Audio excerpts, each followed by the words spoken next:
आज की हमारी पड़ताल एक ऐसे सवाल से शुरू होती है जो शायद हम सबके मन में कभी ना कभी आया ही होगा। हम इंसान सेक्स को लेकर इतने जुनूनी क्यों हैं? मतलब ये हमारे जीवन, हमारी कला, हमारे समाज, हर चीज पर इतना हावी क्यों है?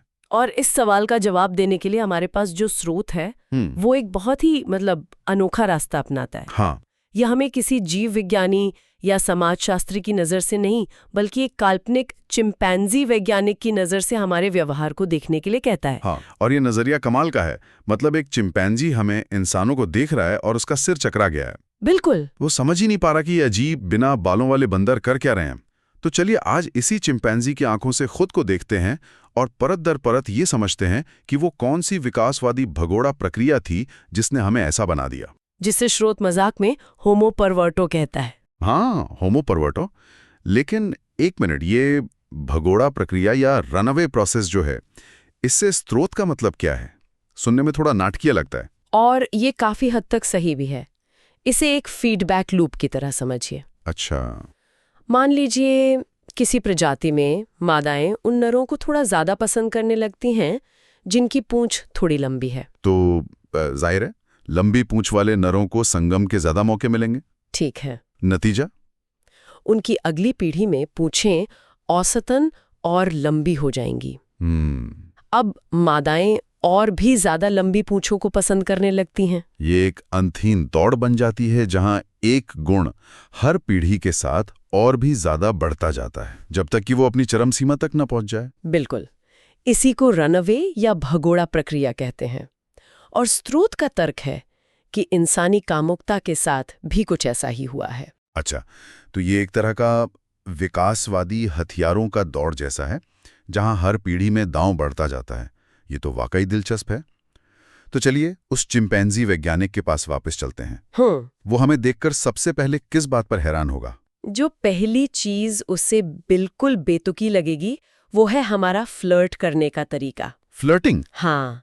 स्रोत के अनुसार वो देखेगा कि इंसानी फ्लर्टिंग के 1000 में से 999 प्रयास संभोग में खत्म नहीं होते। उसकी चिंपैंजी बुद्धि के लिए ये समय और ऊर्जा की भीषण बर्बादी है।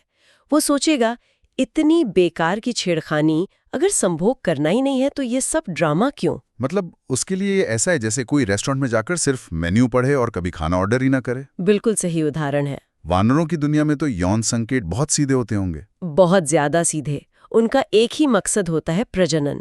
लेकिन हमारे यहाँ फ्लर्टिंग एक सामाजिक मुद्रा की तरह है। सामाजिक मुद्रा? हाँ, मतलब बंधन बनाने, अपनी स्थिति जांचने, आत्मविश्वास बढ़ाने और यहाँ तक कि सिर्फ खेलने का भी एक तरीका है। ये एक सीधा साधा मेटिंग कॉल नहीं है, बल्कि एक बहुत ही जटिल सामाजिक बातचीत है। और यही जटिलता उस चिंपांजी को चकरा देगी पूरी तरह से। ठीक है, तो हमारा सामाजिक व्यवहार उसे अजीब लगेगा। इसके बाद वो क्या देखेगा? शायद हमारा शरीर? हाँ, और हमारा शरीर उसे और भी ज्यादा भ्रमित कर देगा। सोचिए वो क्या देखेगा। एक विशाल बिना बालों वाला बंदर, लटकते हुए कान के निचले हिस्से यानी ईयरलोब्स, बाहर की ओर निकले हुए होंठ, अव्यावहारिक रूप से बड़े स्तन जो सिर्फ दूध पिलाने के समय ही नहीं बल्कि हमेशा मौजूद रहते हैं। और सबसे अजीब, हमारी बिना बालों वाली त्वचा जो जीवन भर बच्चों जैसी मुलायम बनी रहती है। हाँ, ये बिना बालों वाली त्वचा वाली बात बहुत सोचने वाली है। क्यों? ज्यादातर जानवरों के शरीर पर तो बाल होते हैं। इस बदलाव का क्या महत्व है? यह लेखक एक बहुत बड़ी बात कहते हैं। जिन जानवरों की त्वचा पर बाल होते हैं उन्हें खरोचना पसंद होता है, स्क्रैचिंग। हाँ, लेकिन बिना बालों वाली त्वचा को सहलाना मतलब स्ट्रोकिंग पसंद होता है।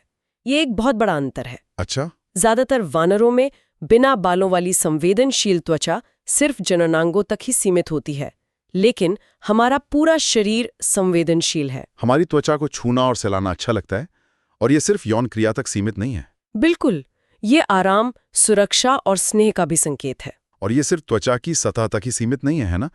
स्रोत तो इससे भी आगे जाता है। वो हमारे शरीर की तुलना एक विशाल जननांग से करता है। हाँ, ये सुनने में थोड़ा अजीब लगता है। लेकिन उनका तर्क क्या है? उनका तर्क साहसिक है, लेकिन विकासात्मक दृष्टिकोण से तर्कसंगत है। वो कहते हैं कि हमारे शरीर पर हर जगह यौन तंत्रिकाएं हैं, जांघों के अंदर, घुटनों के पीछे, गर्दन पर, होंठों पर, उंगलियों में। ये सब तो प्रजनन अंगों से बहुत दूर है। बहुत दूर।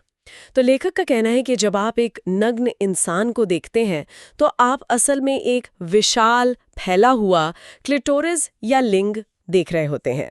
हमारा पूरा शरीर जरूरत से ज्यादा कामुक क्षेत्रों से बना है। वाह, ये तो सोचने का एक बिल्कुल ही नया तरीका है।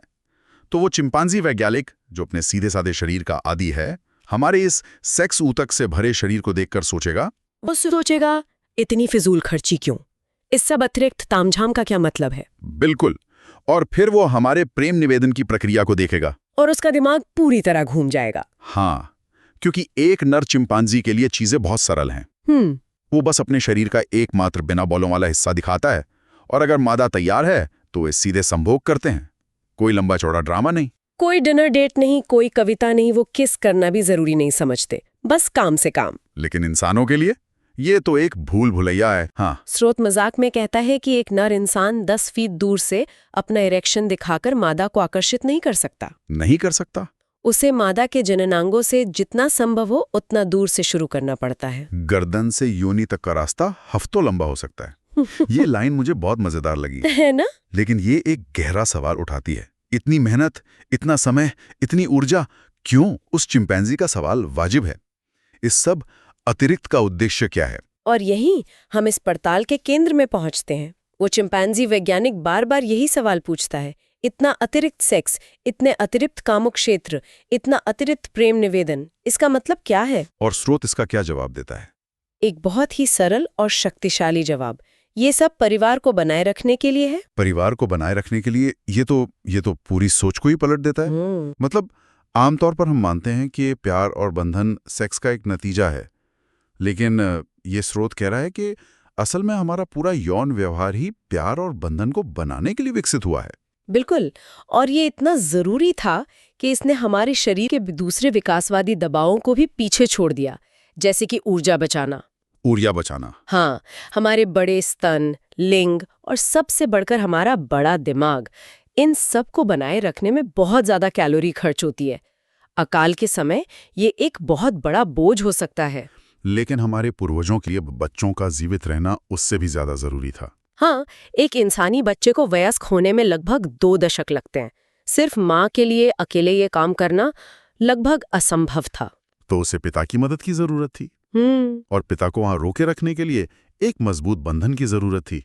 और वो बंधन बनाने का सबसे अच्छा तरीका था सेक्स। हाँ, लेकिन सिर्फ प्रजनन वाला सेक्स नहीं, बल्कि ऐसा सेक्स जो आनंददायक हो, जो अंतरंगता बढ़ाए, जो रिश्ते को मजबूत करे। बच्चों के विकास के लिए इतना महत्वपूर्ण था कि इसने ऊर्जा बचाने वाले जीन्स को भी मात दे दी। इस सामग्री के अनुसार मानव सेक्स का उद्देश्य प्यार करना है। ये हमारे दिमाग की बनावट में भी दिखता है ना? हाँ, हमारे मस्तिष्क के जो संवेदी और मोटर कॉर्टेक्स हैं, उनमें शरीर के हर हिस्से के लिए जगह समर्पित है। और स्रोत बताता है कि होंठ, जीभ, जननांगों और हाथों के लिए अनुपातिक रूप से बहुत ज्यादा जगह। हाँ, और ये उस दिमाग में है जहां जगह के लिए पहले से ही बहुत प्रतिस्पर्धा है। इसका मतलब ये है कि विकास के क्रम में हमारे लिए दर्शन शास्त्र या गणित की तुलना में फोरप्ले ज्यादा महत्वपूर्ण हो गया। हमें नई चीजें जानने से ज्यादा अच्छा किसी को छूना और किसी के द्वारा छुआ जाना पसंद है, क्योंकि इसी से हमारा अस्तित्व सुनिश्चित हुआ। और ये सिर्फ प्रक्रिया में ही नहीं बल्कि अवधि में भी दिखता है। स्रोत में जो आंकड़े दिए गए हैं वो चौंकाने वाले हैं। बबून 8 सेकंड में और चिंपैंजी 15 सेकंड में संभोग करते हैं। 15 सेकंड, ये तो पलक झपकने जैसा है।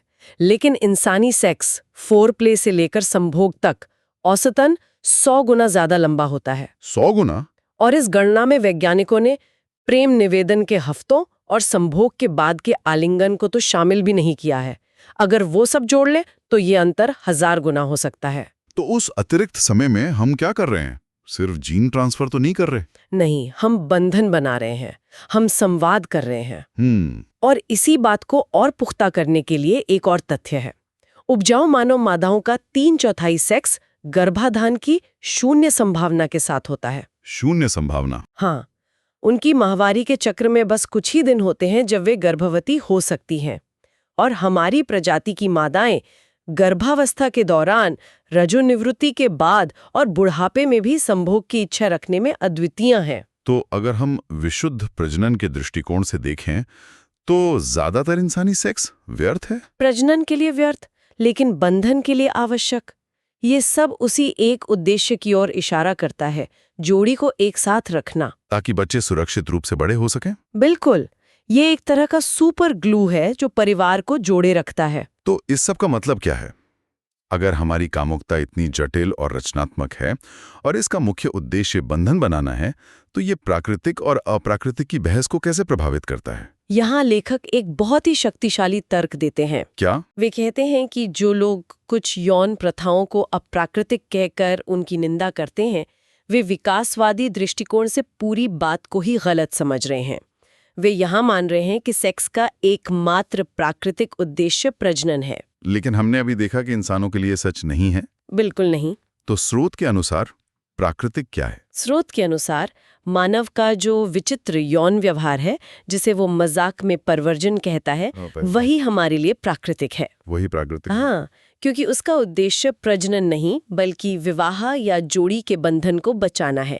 रचनात्मक कामुकता परिवार को बचाने का सबसे अच्छा तरीका है, क्योंकि यह रिश्ते में नवीनता और उत्साह बनाए रखती है। तो जब कोई कहता है कि कोई चीज अप्राकृतिक है क्योंकि उससे बच्चे पैदा नहीं हो सकते, तो स्रोत का तर्क यह है कि वह इंसानी कामुकता के मूल उद्देश्य को ही नहीं समझ पाया है। और ये सब उस बुनियादी तनाव से पैदा होता है जो शुक्राणु फैलाने वालों और अंडे की रक्षा करने वालों के बीच मौजूद है। पुरुषों का विकासवादी झुकाव ज्यादा से ज्यादा संगीर के साथ अपने जीन फैलाने का होता है, जबकि महिलाओं का झुकाव एक ऐसे संगीर को खोजने का होता है जो संसाधनों का निवेश करे और बच्चों की रक्षा करे। और हमारी प्रजाति में इसी तनाव के समाधान के रूप में ये जटिल यौन व्यवहार विकसित हुआ। ये एक तरह का समझौता है। पुरुष को बार बार आनंददायक सेक्स मिलता है और बदले में वो रुककर बच्चों के पालन पोषण में मदद करता है। स्रोत तो मजाक में ये भी कहता है कि हम वयस्कों के इस यौन जुनून के लिए बच्चों को दोष दे सकते हैं। हाँ, ये तो बहुत मजेदार है। मतलब समाज में अक्सर ये कहा जाता है कि सेक्स के प्रति जुनून बच्चों के लिए खतरा है, लेकिन विकासवादी दृष्टिकोण से देखें तो बच्चों की परवरिश की जरूरत ने इस पूरे जटिल सिस्टम को जन्म दिया। बिल्कुल, ये पूरी की पूरी जटिल मशीनरी बच्चों के लिए ही बनी है। और इस सब के पीछे सबसे बड़ी, सबसे शक्तिशाली ताकत क्या है? स्रोत इसका जिक्र करता है हमारे खरबों पूर्वज। हाँ, ये एक बहुत ही गहरा विचार है। हमारे खरबों पूर्वजों के बारे में एकमात्र सच बात जो कही जा सकती है वो यह है कि उनमें से हर एक ने सफलतापूर्वक प्रजनन किया। हर एक ने। जो नहीं कर सके वो हमारे पूर्वज नहीं बन पाए। एक भी पीढ़ी में एक भी चूक नहीं हुई। जरा इस पे सोचिए, हर पीढ़ी में प्रजनन की एक क्रूर दौड़ होती थी और केवल सबसे सफल प्रजनकों ने ही अपनी जीन आगे बढ़ाई।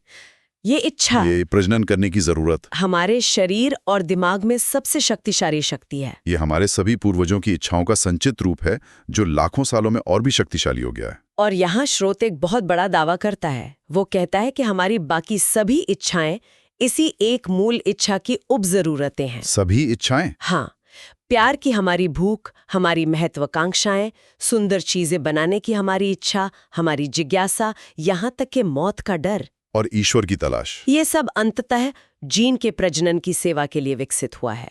मतलब एक कलाकार सुंदर कला इसलिए नहीं बनाता क्योंकि वो सुंदरता से प्यार करता है, बल्कि इसलिए कि सुंदर कला बनाने से उसकी सामाजिक स्थिति बढ़ती है, जो उसे एक बेहतर संगी खोजने में मदद करती है। ये थोड़ा निराशाजनक लग सकता है। हाँ, ये एक कठोर विकासवादी दृष्टिकोण है।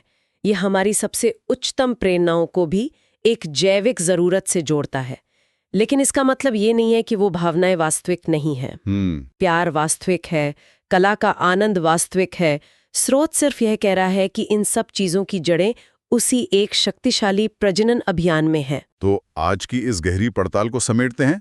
सबसे बड़ी सीख ये है कि हमारी जटिल कामुकता, हमारा लंबा प्रेम निवेदन और हमारे शरीर की अजीब बनावट कोई विकासवादी गलती नहीं है। नहीं, ये कोई गड़बड़ी नहीं है।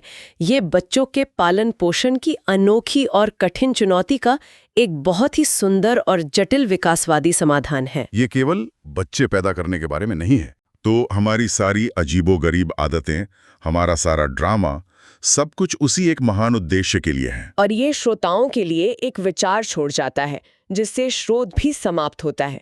लेखक पूछता है कि अगर हर कोई इतना कामुक है और ये हमारी सबसे गहरी जैविक इच्छा है, तो फिर आज की दुनिया में डेट ढूंढना इतना मुश्किल क्यों है? हाँ, ये सोचने वाली बात है। अगर ये गहरी विकासात्मक इच्छा हमारे हर काम को आकार देती है, तो ये आधुनिक जीवन की सामाजिक जटिलताओं के साथ कैसे तालमेल बिठाती है? हमारा जैविक हार्डवेयर तो लाखों साल पुराना है, लेकिन हमारा सामाजिक सॉफ्टवेयर जिसमें डेटिंग एप्स, बदलते पारिवारिक ढांचे, रिश्ते के नए अर्थ, ये सब हर दिन बदल रहा है। शायद इसी टकराव में हमारे आज के अकेलेपन और भ्रम का जवाब छिपा है।